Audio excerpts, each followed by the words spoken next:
Hello and welcome to a special edition of Your Mirror on the Metro. My name is Marc Oyass and I'm pleased to be here with our special campaign season shows.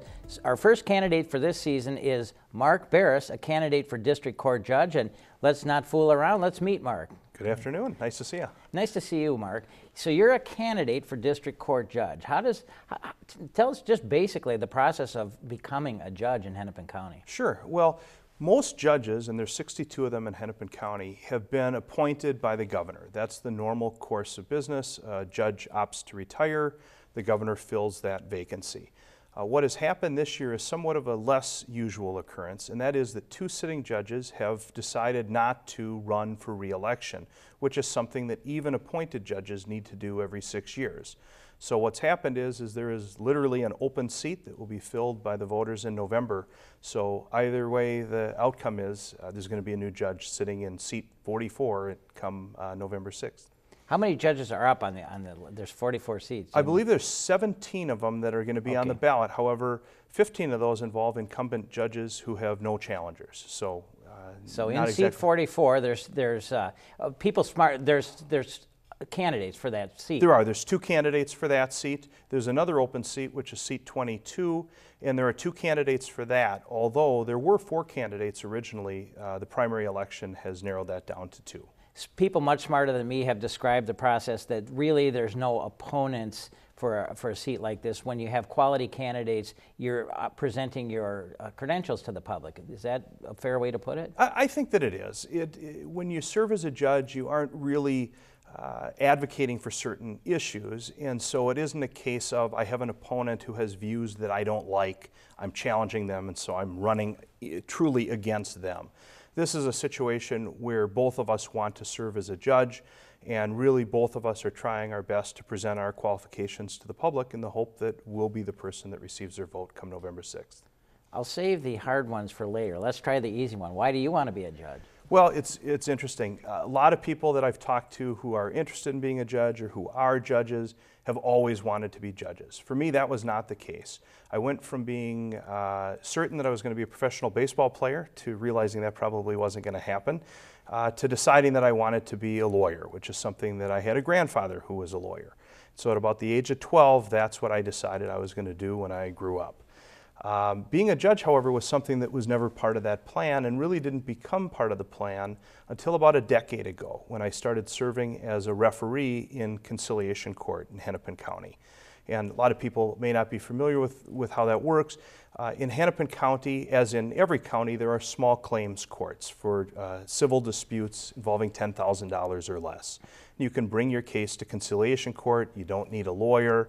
And what Hennepin County does that's somewhat unique is instead of using judges, full-time career judges, to hear conciliation court cases, they bring in lawyers who have agreed to serve in that capacity. And about 10 years ago, I did agree to serve in that capacity. I've been doing so since then. And once I started doing that, I realized that I really liked being in the position of hearing all the evidence and sifting out the fact from the fiction, applying the facts to the law to reach a fair and just decision. And it was then that I really started giving thought to someday serving as a judge and having that be my full-time occupation rather than something I do once or twice a month. It's really your life's experiences that inform how you approach making decisions, difficult decisions. And so I'm sure the viewers would like to know a little bit more about what informs Marc Berris. Tell us a little bit about yourself. You're practitioner of law? I am. I've been a lawyer for 18 years now. I practice law in a small law firm in Minneapolis called Siegel, Roston, and Berris. We have the distinction of having 3 names but only 2 lawyers. One of our partners passed away a number of years ago, but we've kept his name in the firm as a tribute to him. And my partner and I focus our practice primarily on criminal cases, although we do some work in other areas on a somewhat limited basis. And I've been doing that basically my entire career. When I started out early in my career, I worked for another lawyer and then had my own practice. And during those times, I handled a whole bunch of different cases. Every lawyer that opens their own shop, I think, has that same moment of terror the first day when they're waiting for the phone to ring. And as a consequence, you sometimes take cases beyond what might interest you the most. And so I've handled divorce cases, I've handled car accident cases, I've written up wills, I've handled business disputes. So I've got a pretty broad base of experience in both the civil arena and the criminal arena. Looking at your resume before we came on today, I noticed you're a busy beaver in a number of fronts. You have some interesting side lights in your life. For example, Meeker County Sheriff? Yes, as my wife likes to say, I'm not someone that sits still very well. I serve on a very part-time basis as a deputy sheriff with the Meeker County Sheriff's Office. And for people that have no idea where Meeker County is, if you get on Highway 394 and go west about 65 miles, you'll be in the heart of Meeker County. It is just on the other side of Wright County, and I serve out there as a deputy sheriff in that office's patrol division. And so a couple of days a month I go out there. In fact, I'll be doing so just tomorrow. And I suit up, pick up a squad car, and patrol the county for a 10-hour shift. And how long have you been doing that? I've been doing that about 4 years now. And there's something else that it seems to fit, but you're also a volunteer firefighter, isn't that correct? I am, well, strictly speaking, I am what is known as a paid on-call firefighter, although I can assure you that the 50 firefighters that we have in our department, no one is doing it for the money. Everybody is doing it because of a commitment to the community and wanting to serve the community. Because rest assured that when the pager goes off at 2 o'clock in the morning on a cold February morning, nobody is getting out of bed for the money that we're getting paid to go respond. In which department is that? Golden Valley Fire Department. Okay. About how often are you called? How often does the pager go off? It really varies. There are times when it goes off so little that I'm convinced it's broken, and there's times when I will not even be back home and in my house before it will go off again with another call. There's just no rhyme or reason to it. Sometimes we're very busy, sometimes we're very slow. How does that fit into your family life? You're a dad and kids in school? And I am a dad. I've got 2 sons. My son Tanner is 16 and Noah is 14. And yeah, it certainly requires a commitment not just from me, but from my family as well. And it's a decision that we all made together when I decided to start serving that way. And yeah, there's times when we're sitting down to dinner and the pager goes off. And there's times when our family was going to go do something and our plans changed because the pager went off. And so it's not just a commitment that I've made, it's a commitment that my wife and my sons have made as well. the challenge to doing a program like this is try and figure out what the viewers would like me to ask. And I can tell you what people who are watching this program want to know is what ties these things, what motivates Marc Berris, candidate for judge, a law enforcement officer, and a firefighter, a dad, a hockey player. You didn't mention that, but I saw that on your resume as well. What's a very bad hockey player, I might add. Well, what are the underpinnings of the? You know, really, at its heart, I enjoy serving the public. I was raised to believe that everybody has an obligation to do their part and to make the world that we live in a better place. I try to do that as a lawyer. Now, make no mistake about it, it's my job. I get paid to do it. I don't represent clients out of the goodness of my heart on a regular basis. I certainly do some pro bono work, but it is a job. But I also feel like I'm doing a part to make society better by making sure that the justice system works the way that it's supposed to. Same thing as a deputy sheriff. When I'm out patrolling the streets of Meeker County, I'm there to protect and to serve. And those aren't just words that go on the side of a squad car.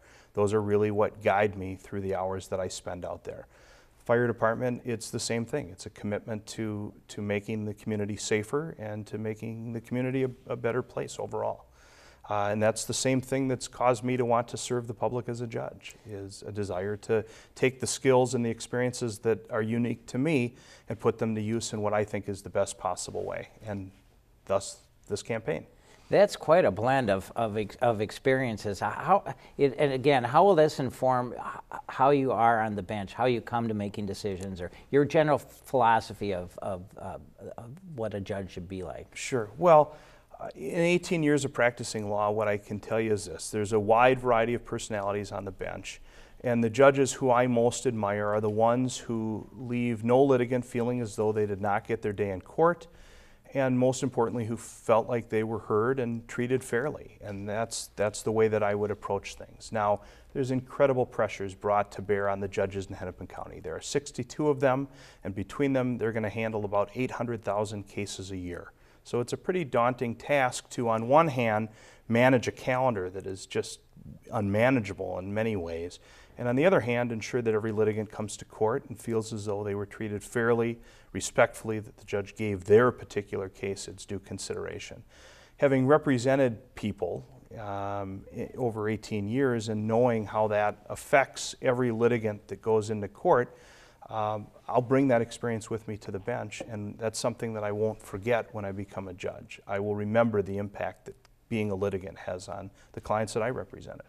Well, in terms of that philosophy, some of that carries through to conciliation court, right? I mean, Oh, it absolutely does. And people have said, well, conciliation court, those are small cases. Well, they may be small cases from a dollar standpoint compared to the multi-million-dollar cases that are sometimes going on in the district courtrooms.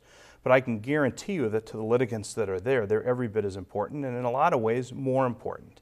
And so while the nature of the cases is different, the overall principles are exactly the same. There's a lot of cases, there's a lot of people that have expectations of getting their day in court being treated fairly. It's a challenge to manage the calendar some days. There's days when lunch is cut very, very short or eliminated altogether.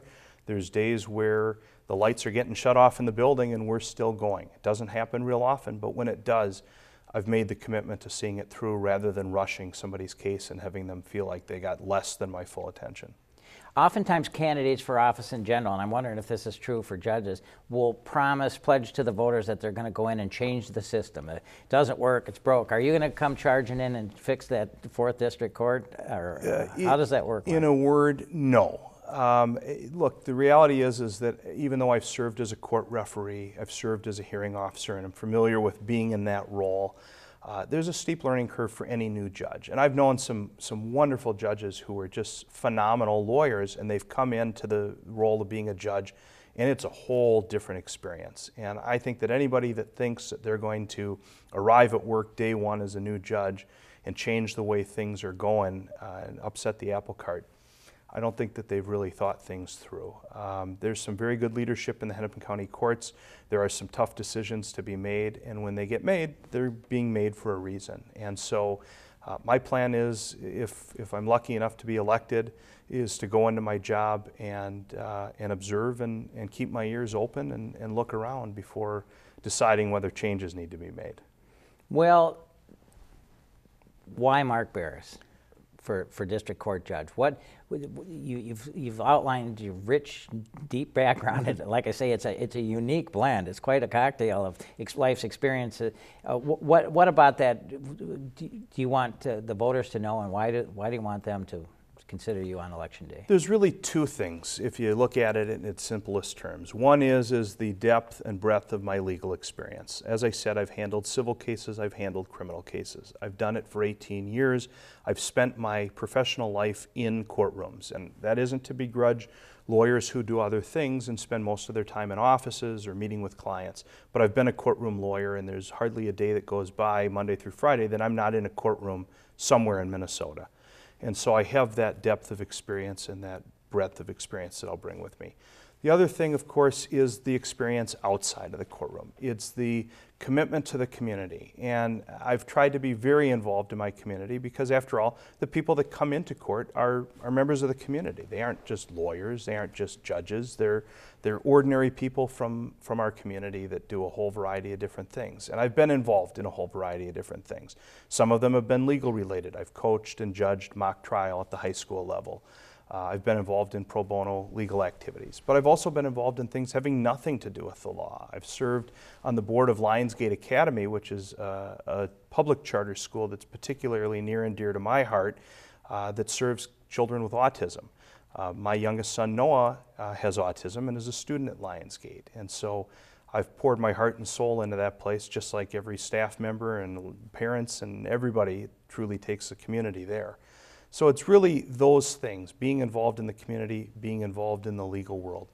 One other thing just to touch on, and you've mentioned it a little bit, is some of the unique experiences. Being a court referee makes me unique as a judicial candidate in this race, in that I've been in that role, something that other candidates have not done. Lastly, my law enforcement experience, I think, allows me a very unique perspective because judges are called upon to basically second-guess decisions that get made out in the field, and I think that it will be immeasurably helpful to have that experience.